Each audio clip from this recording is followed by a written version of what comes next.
Après que les dirigeants américains et canadiens ont donné le feu vert, des avions de chasse américains F-22 ont abattu 2 autres objets qui naviguaient au-dessus de l'Amérique du Nord.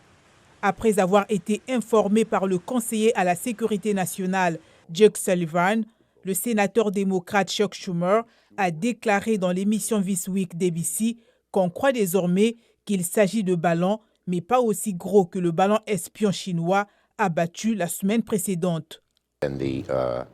Il est beaucoup plus petit que le premier. Les deux, un au-dessus du Canada, un autre au-dessus de l'Alaska, étaient à 40 000 pieds. Il a été immédiatement déterminé que c'était un danger pour les avions commerciaux. Pour en savoir plus sur les capacités des 3 engins, une analyse complète des débris devra être réalisée. Il y a encore trop de questions sans réponse, a souligné le représentant démocrate Jim Harms lors d'un entretien avec NBC. Je suis vraiment préoccupé que l'administration ne soit pas plus ouverte avec tout ce qu'elle sait.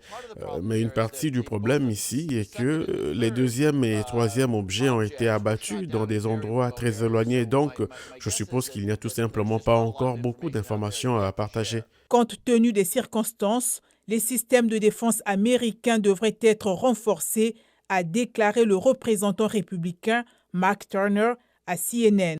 Nous n'avons pas vraiment de système radar adéquat. Nous n'avons certainement pas de système de défense antimissiles intégré. Nous allons devoir commencer à considérer l'espace aérien des États-Unis comme celui que nous devons défendre.